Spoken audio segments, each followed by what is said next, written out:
umpire, Tim McClellan, with the bat in his hand.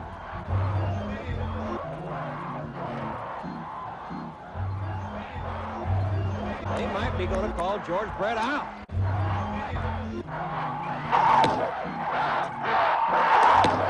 Well, he is winning. He's out. Yes, sir. Brett is out. Look.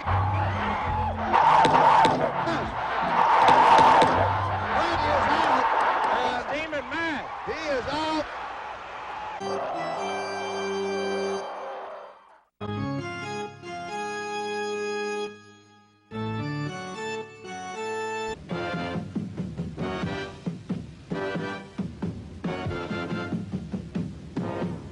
Her name is Morgana, just Morgana. The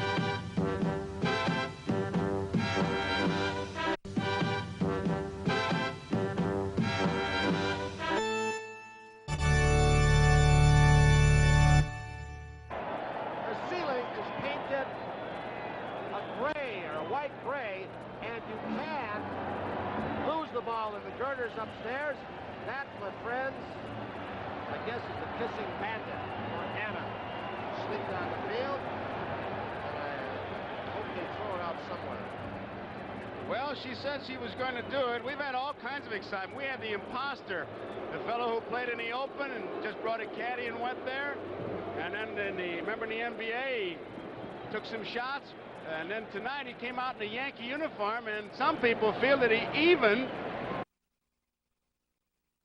Welcome to the Mr. Baseball Show. I'm John Weeks, also known as Mr. Baseball. I don't have a co-host today. John Hopwood had to do something else. But I have a very knowledgeable baseball man on the phone. His name is Peter Stella, and we're going to throw some baseball at you. Peter, welcome to the show. Thank you, Mr. Baseball. Happy to be with you. Well, Well, let's get it rolling. Yeah, 10 games into the season. What do you think?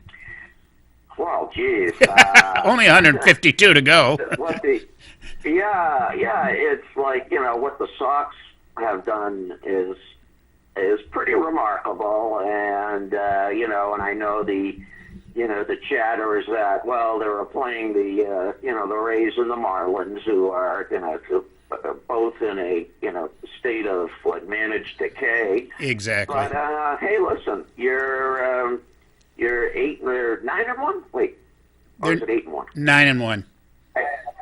Okay, you're 9-1, and you got to be feeling good. Although, jeepers creepers, all of a sudden, Xander's on the DL, hopefully for a short stint, and because he has been raging. Oh, I know, he's been hot. I kind of, you have to like the momentum they're carrying into this series against who they playing next? They're playing the Yankees tonight. Huh. Son of a gun. Yeah, three games in a row. Yeah, and as I'm looking out the window, I'm in Western Massachusetts, and it's snowflakes coming down, which, Yeah. I don't even know what to say at this point, but I hope they're able to these games in, because it should be quite a mid-April spectacle. Right. Well, 2 shows ago, I predicted the Red Sox would come out of the gate 9-2. I thought they played 3 in Miami. They only played 2. So they came out 9-1. Or 10, yeah, 9-1. So I was fairly close.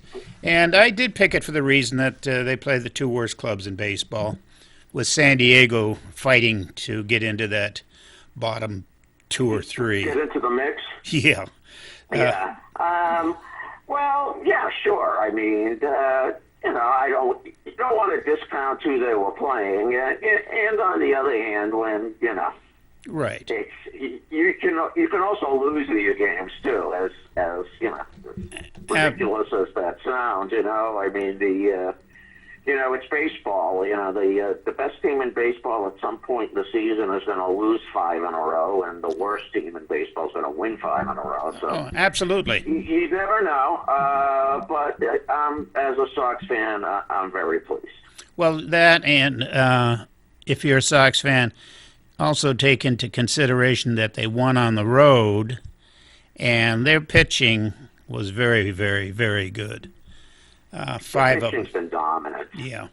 And that is the most encouraging thing, for me. Even in those early games that, they were, very low scoring games. Right. And, they weren't hitting. But I was just pleased to see the pitching doing what it was doing. And this team is going to hit. There's no doubt about it, and absolutely. The weather, and I think when the weather warms up a little, that'll even be more pronounced. The lineup looks good, and very good. Not too many discouraging words right now. No, whereas I'm completely discouraged with the Yankees. They've had a rash of injuries and people in the DL, Sabathia, Sanchez, of course we know about Bird, and they're just one after the other. And that lineup they threw, I watched the game Sunday. The lineup they threw, there were 3 or 4 I didn't even know who they were. They brought them up from the minors. Wow. Yeah. 3 starters I didn't know. So what are the Yankees? But they're hardly, they hardly have dug themselves a hole. I think what is their record now? 5-5. 5-5. Okay. Yeah. I had thought it was a little bit north of that, but they'll be fine too. I mean, let's face it. Yeah. It's just a matter. Again, it's just like health is everything. Oh, absolutely. When you've got like a situation where Sabathia goes down, and not that I'm incredibly surprised at that. I mean, just looking at Sabathia, I'm kind of in awe that he's still active and fairly effective, but. His body type has never inspired a lot of confidence. No. He's going to be healthy in the long term. No. I think this is his last year, and quite honestly, I hope it is. And guess who else is hurt? I don't know how he got hurt because he doesn't play, but Jacoby Ellsbury is hurt. Yeah, he what happened was his wallet apparently pinched a nerve in his back. Yeah, I can't believe that. Yeah, and he was kind of like sitting on it, and then he didn't realize that his butt was like about 3 inches off the bench, and he kind of tipped over, and the wallet pinched a nerve, and Lord knows, he might not be back until August with that type of injury. Yeah. He had to transfer $5 million from one account to the other to survive. Yeah, it was just overwhelming for him. So yeah, that's kind of what are you gonna do, Jacoby? It's one of those things where when he first signed, it was just like, our attitude down here is that okay, you're going to sign, you're going to go someplace else, fine. Just like anywhere but like the Bronx. Right. And so he up and goes to the Bronx, and I can't say I feel sorry for him, Mr. Baseball. Oh, I don't feel sorry for him. I would almost pray that the Yankees trade him, but they're going to have to eat so much salary to do it. But why leave him on the bench and pay him full boat when maybe you can dump $1 million or $2 million out of that monstrosity of a contract he has?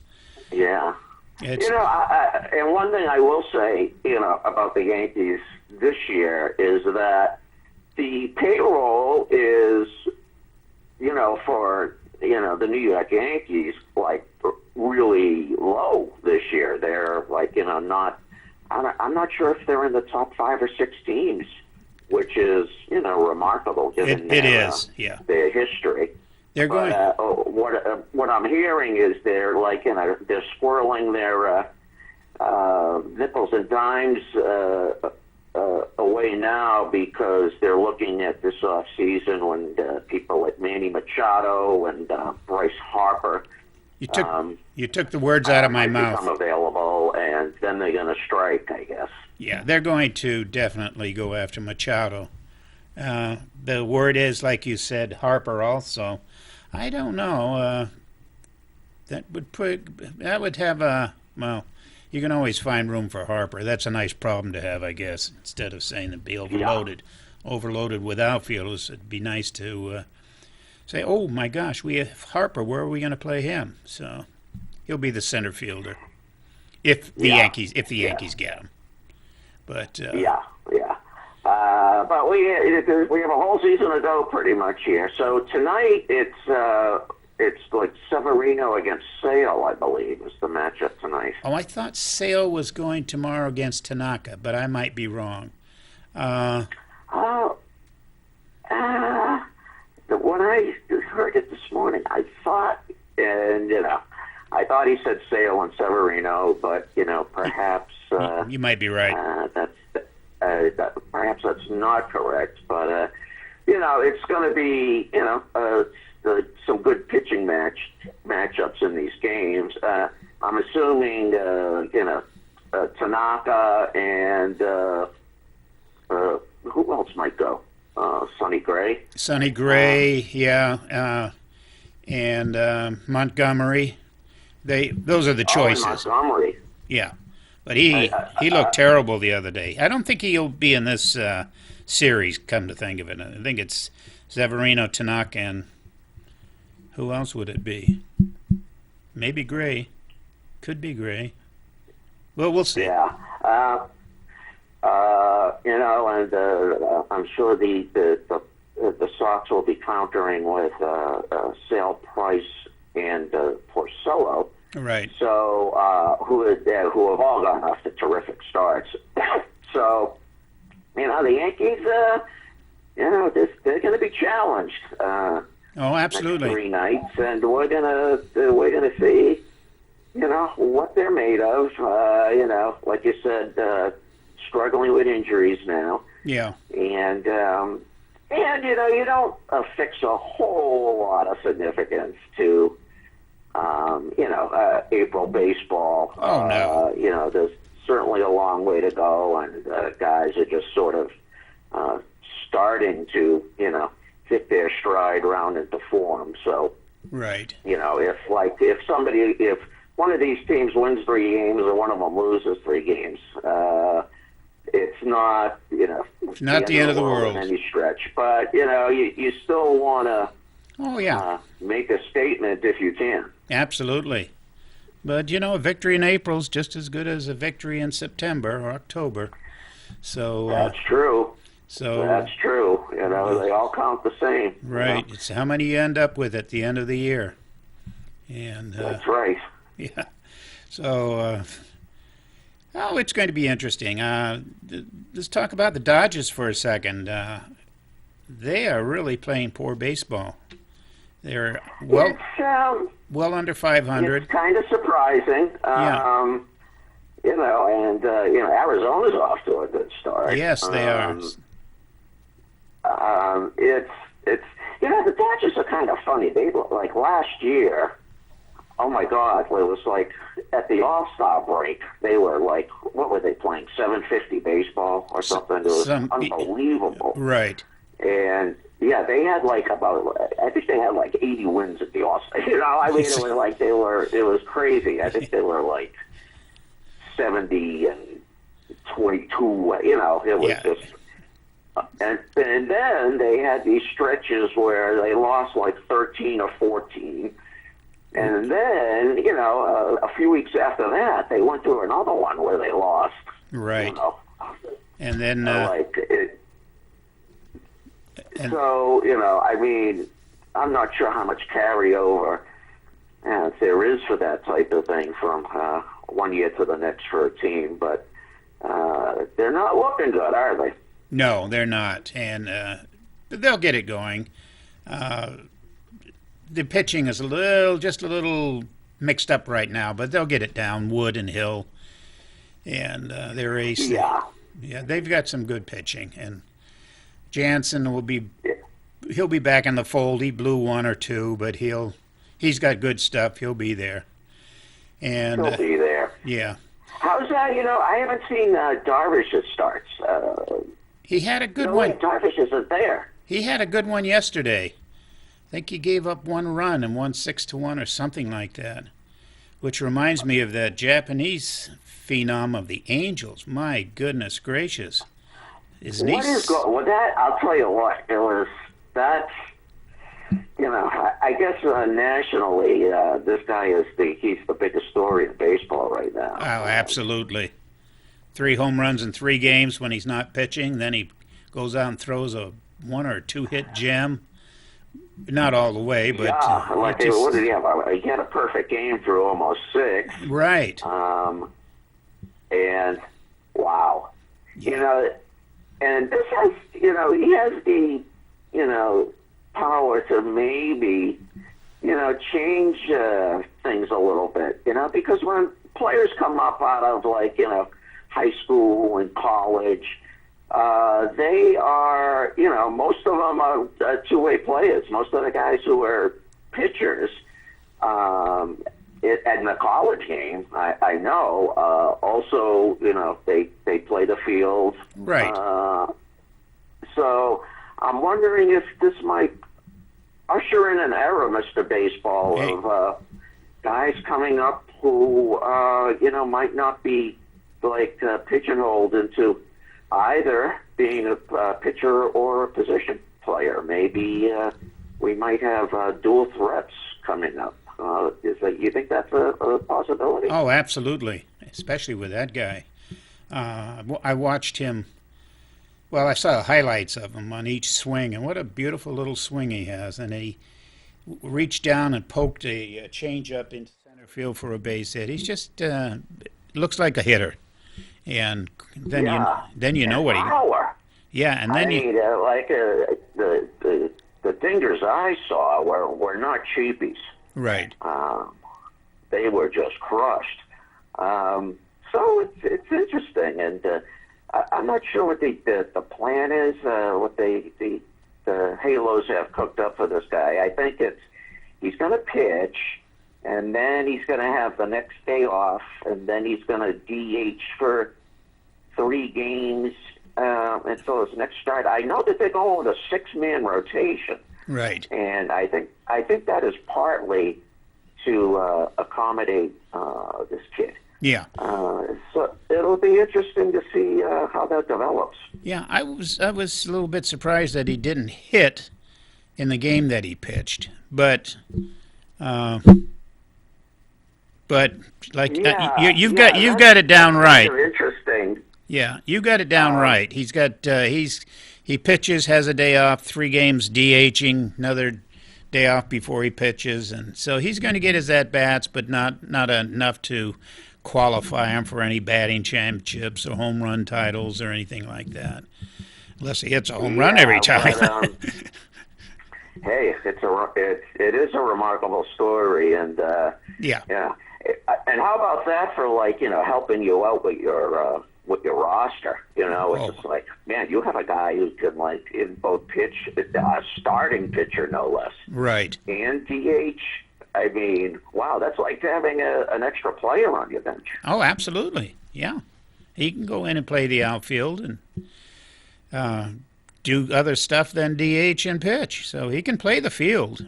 But I don't know if That's right.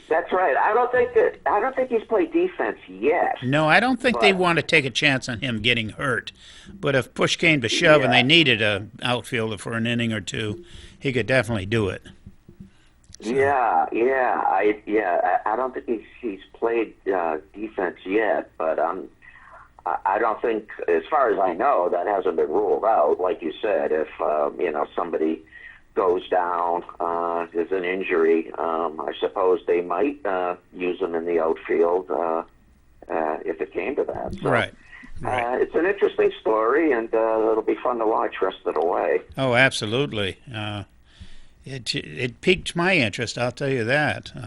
When I saw that the Angels were going to be on the Major League Channel I stayed up and watched the game, and I was impressed with him. Absolutely impressed. Yeah. It's So, okay, so we got the Sox off to I think their best 10-game start in their 118-year history. It is, yeah. I thought I saw it. Yeah. Maybe we have the Florida teams to thank for that, but that's pretty good. Still, they won. Nothing. I'm not seeing too much that indicates any strong trends so far around MLB. I'm not sure, but the teams you expect to have gotten off to good starts, besides the Dodgers, have mostly done so. But it's nobody's. It's still very bunched up, and Right. which I guess you would expect this time of year.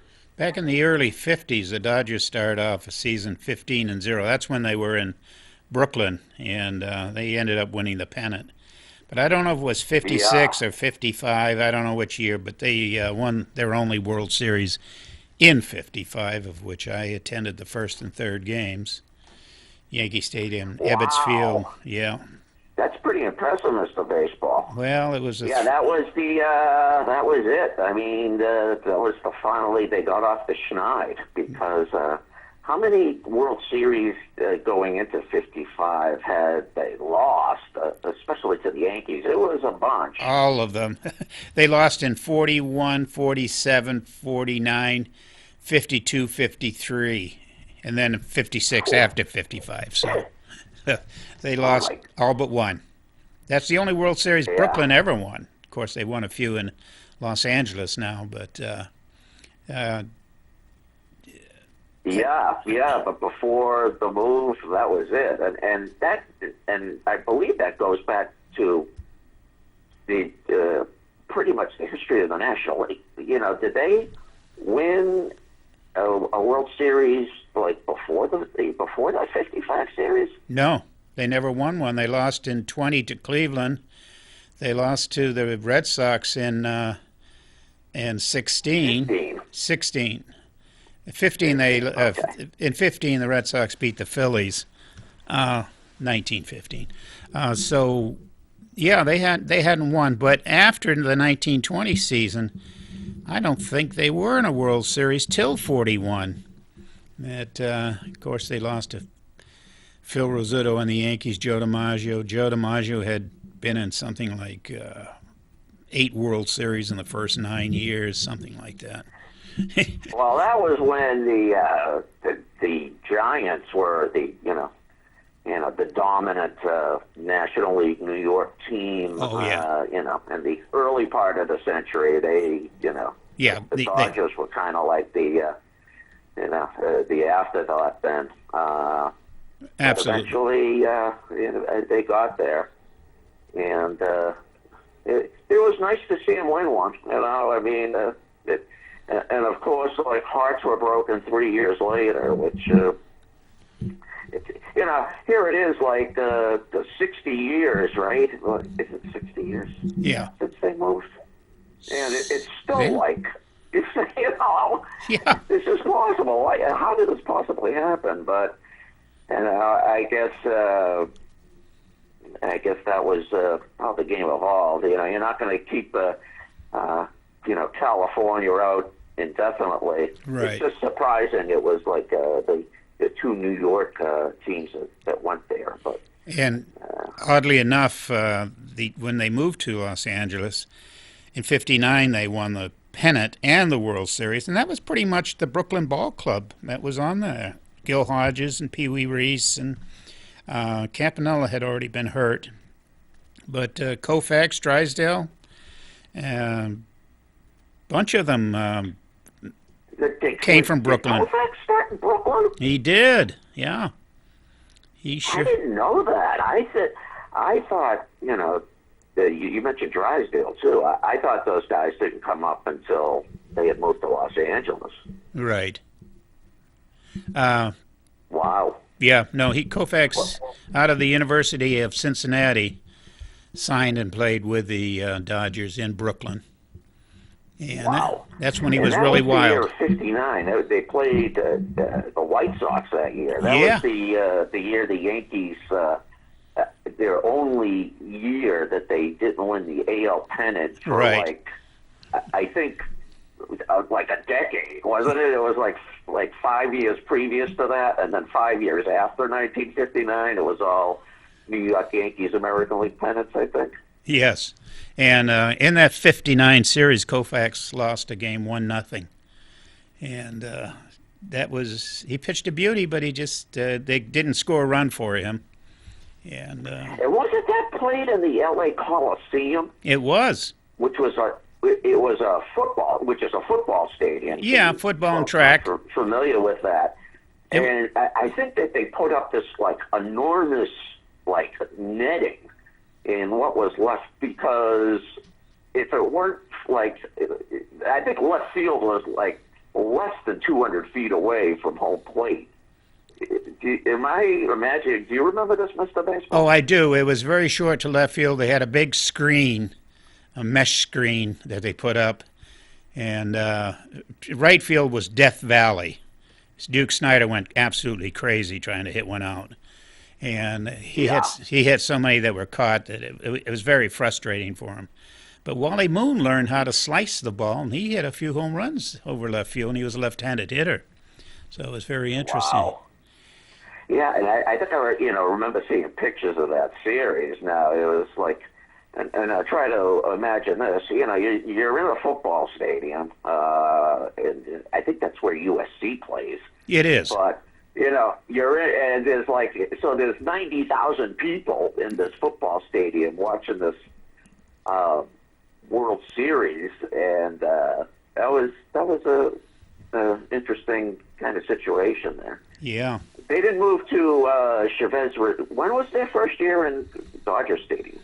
I believe 62. Yeah, I believe it was 62. But Wow. now that you mention that, I'm going to check it when I get home.